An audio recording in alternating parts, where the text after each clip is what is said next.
Jason Talks Wrestling. Jason talks about Backlash 2025 in this episode. I'm your host, Jason Medeiros. That music you heard at the top was Reality 508. Find them wherever you find music.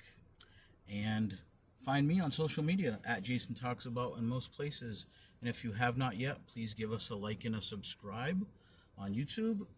And let's get down to it. So WWE had their event Backlash this past Saturday. As I'm recording this, it was on May 10th, 2025.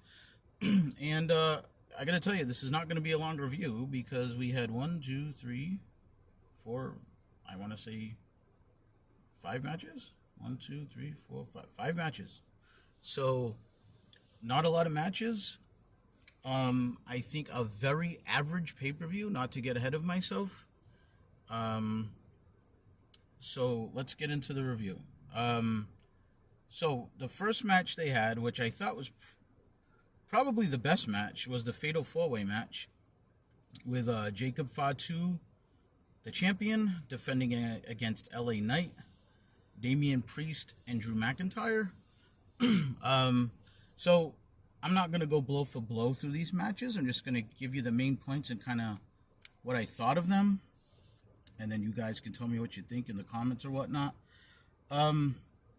First of all, we've had some ongoing issues with Drew McIntyre and Damian Priest. I was really hoping they were going to put that to bed after Drew McIntyre defeated him at WrestleMania. But it looks like they're going to drag it on longer. I really just want Drew McIntyre to move on from all this crap and go back to the main event.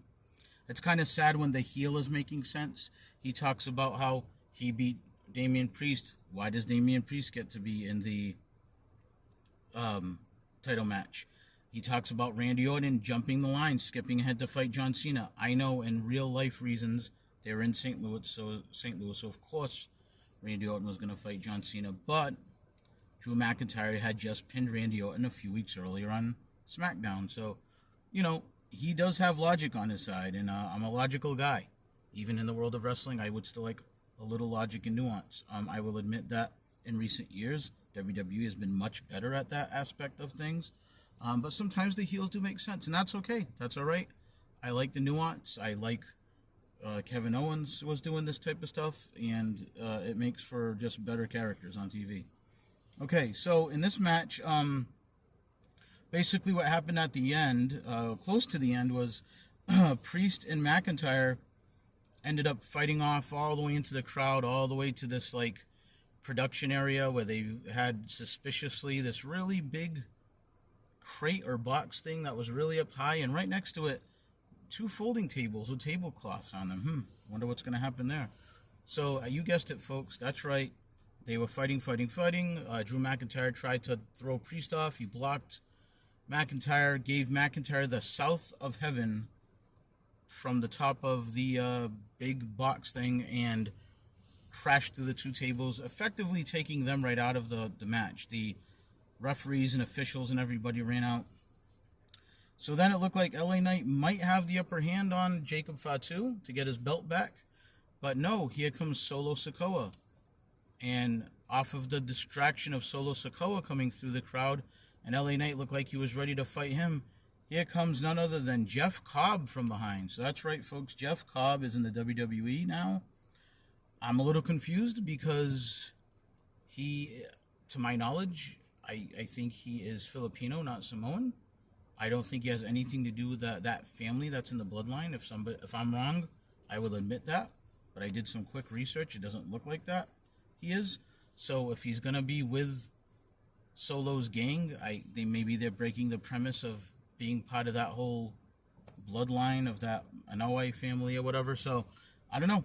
Remains to be seen. I guess we'll see what they say on Raw, SmackDown. But Jeff Cobb is in the WWE. He laid out LA Knight. He did this thing where LA Knight was propped up against a ring post on the outside, and he kind of splashed him against the outside ring post. That looked kind of cool.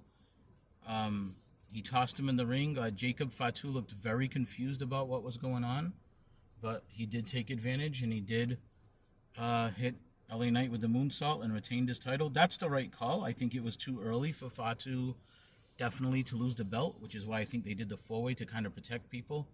I think they just wanted to get McIntyre and Priest on the show, so they threw this in the match, wrote them off in the middle of the match.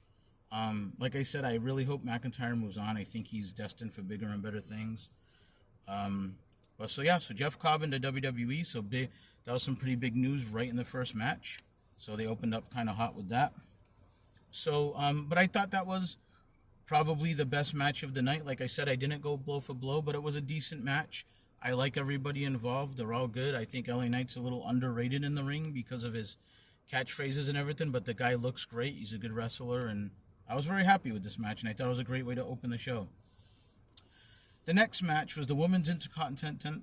Oh, wow, if I could speak. It was the Women's Intercontinental Championship match. It was Becky Lynch against the champion Lyra Valkyria. And this is one of those feuds that just feels very forced. I think it's just... In real life, these are two good friends. They're both from Ireland. And I think they just really wanted to work together. So we got a quick, convoluted, like, Becky subs in for Bayley at WrestleMania, wins the tag belts with Lyra, loses them the next night, turns on her, says she took out Bayley. So I guess we're getting Bayley and Becky down the line here. And Lyra just, it's nothing against her as a performer or anything, but it just feels like they kind of threw her into a moment that maybe she just wasn't polished enough for, because the promos they exchanged were just, Becky is just so good on the mic, and Lyra just seemed kind of awkward. She got in some good lines on Raw or whatnot, but the match was okay. But you could tell the crowd was actually, I think, more into Becky, the heel, than Lyra, and I just think we have some problems with getting us to invest in Lyra Valkyria. She kind of showed up. She's got the bird thing. I know it's got some significance for the culture, but first of all, the announcing is usually terrible in WWE, in my opinion, most of the time, and I think most people don't pay attention to it. So we don't really know the story of the whole bird and feathers getup. I know she gets the woos from the crowd from her music and all that, but the crowd does not seem to really react in a strong enough way to her for somebody who's supposed to be a main event person or a champion. So I just hope that they do some rehabilitation with her. I mean, if anybody can do it, WWE can. But I thought this match was okay. Lyra Valkyria retained the title. I wouldn't expect her to just lose it that quick, even though it's Becky Lynch. I wouldn't have been shocked if Becky did take it here, but I kind of felt like Becky, says, I got my young friend here. She's got the belt. Let's get her over here. Let's get her a win. So, not too much else to say about that. The next match was Dominic Mysterio. So I should back up and say this was for the Intercontinental Championship. So Dominic Mysterio, the champion, versus Penta. Penta seems to be losing his red-hot momentum when he came in. He had a little undefeated streak. He was red-hot. Don't get me wrong, the crowd is still reacting to him, although I would suggest maybe about 75% as strong as they were not too long ago. This was an okay match. I mean, nothing wrong with either guy. I think Dominic's come a long way. They got a real problem on their hands, though, because I think the plan is for heel Judgment Day to be against Demon babyface Finn Balor. And I'm all for Finn Balor becoming the Demon again. But the issue is, the problem they're having now is the fans have decided that they like Dominic Mysterio. And I don't think anyone had that on that bingo card for 2025. They were doing the annoying thing they do, the Cody Rhodes, Cody. So now they're doing Dirty Dom, Dirty. So now they're singing songs and cheering for Dominic Mysterio. Excuse me. So this is the issue. They love Dominic and they love Liv Morgan. And by extension, Raquel Rodriguez.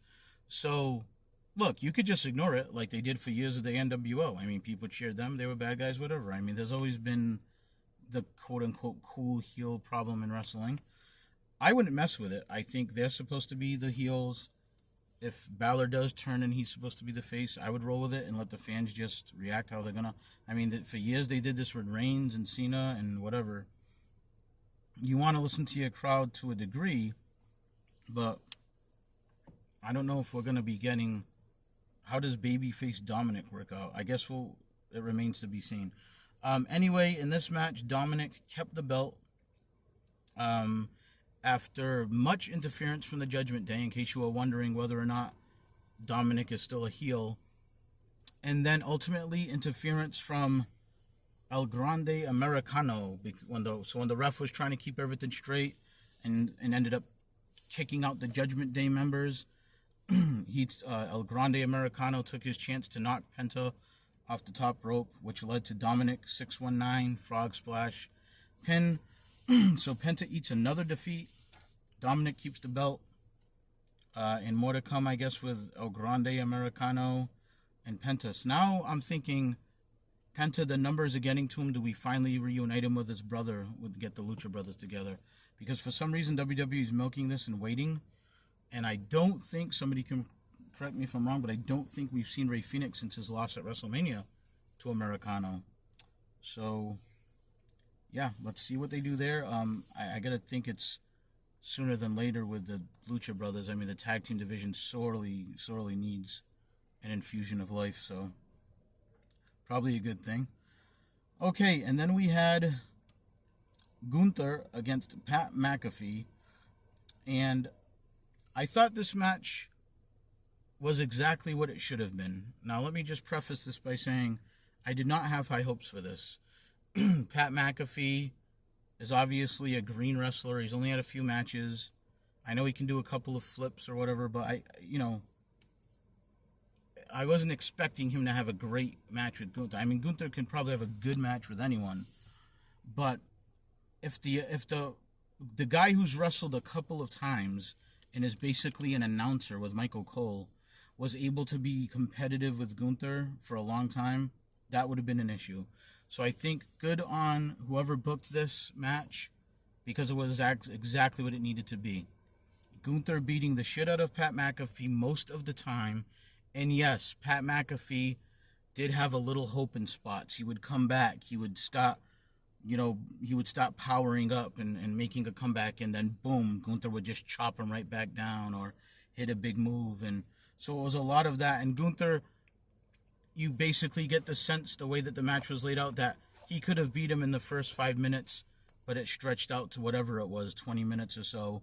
Michael Cole got involved a whole bunch. He was screaming for his partner to get up, Pat, come on. And then he was kind of begging Gunther, like, just end it, you can end it. And Gunther did a good job playing that up. At one point, he pulled Michael Cole into the ring, and Michael Cole was just kind of begging him to stop, to end the match.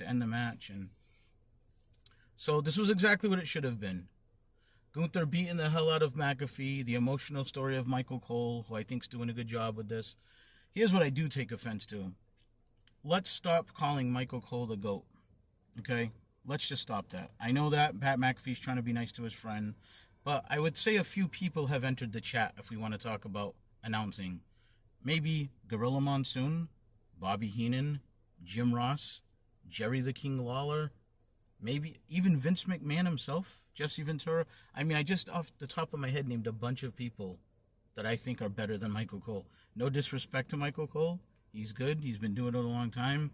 I know that for a lot of his career, he's been sanitized and controlled through the headset by people, so I will give him that handicap. But come on, we're not going to sit here and call him the greatest of all time when Jim Ross is still around. I mean, Gordon Soley, we can go down the line. I mean, again, no disrespect to the guy. I'm not saying he absolutely sucks, but the people I mentioned are legendary. And come on, I mean, this is the place that we had Gorilla Monsoon and Bobby Heenan on commentary together, for God's sake. So let's stop that right now, okay? So anyway, Gunther did end up defeating McAfee, and he came back in the ring, and we thought maybe looking for trouble, and he kind of gave a little, I don't know what you call it, kind of like a little bow, like a little courtesy gesture with his hand, kind of like giving a due to McAfee and Michael Cole on his way out of the ring. So he wasn't going to turn babyface, hug and shake hands, but I think it was just a little nod of respect, and I hope it was just to say, all right, we're putting this to bed now, because Gunther could just come out and beat the hell out of the announcers every week, if they don't. have some conclusion to this. So McAfee saves face because, he tried to fight and he tried to fight and he ended up passing out in the sleeper hold. But, he did hulk up a few times and fight back. So, he still keeps some of his honor, and he was fighting for his friend Michael Cole. And Gunther gave them a tiny bit of respect at the end. So I think that that's that for this. And that's all it needs to be. So let's just leave it there. Okay. Believe it or not, here comes the last moment of the match. I mean, the last match of the card, I'm trying to say.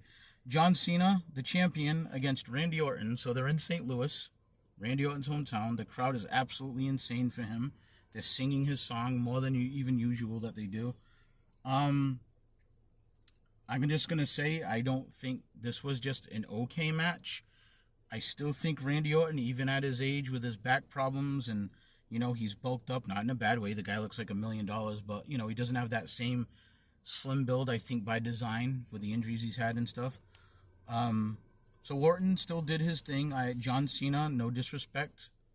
I just want to preface this by saying I have a ton of respect for John Cena as a human being and what he's done with all the kids with Make-A-Wish and everything. You're not going to catch me ever saying anything bad about John Cena the person. But what I'm here to do is objectively talk about the wrestling. And John Cena has always been, I thought, a little rough around the edges in the ring. And I think it's more noticeable now that he's older.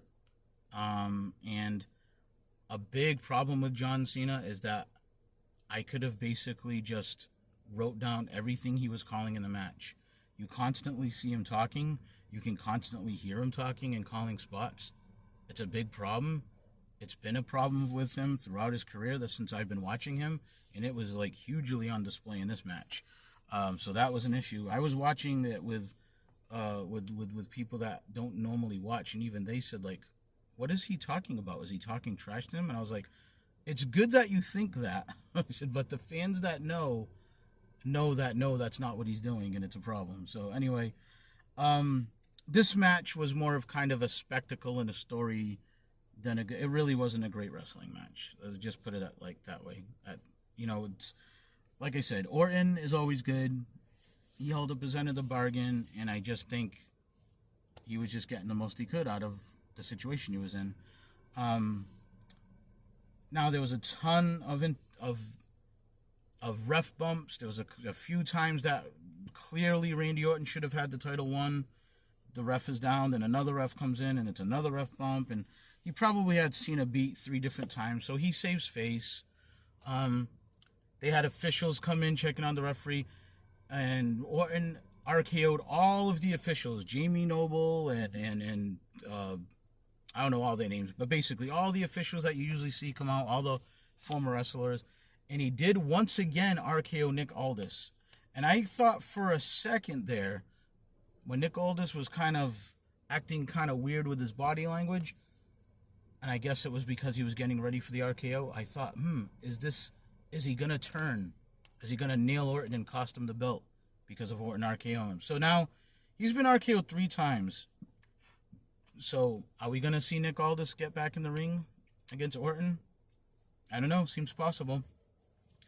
So then when Randy Orton finally overcame all that, all the ref bumps, the officials, RKOing everybody, and then he's going to punt John Cena. Guess who runs in the ring? R-Truth of all people. R-Truth runs in the ring, wants to protect his hero, John Cena, who he's been watching since he was a little kid, even though I think he's in his late 50s and John Cena's in his probably late 40s or maybe for just about 50.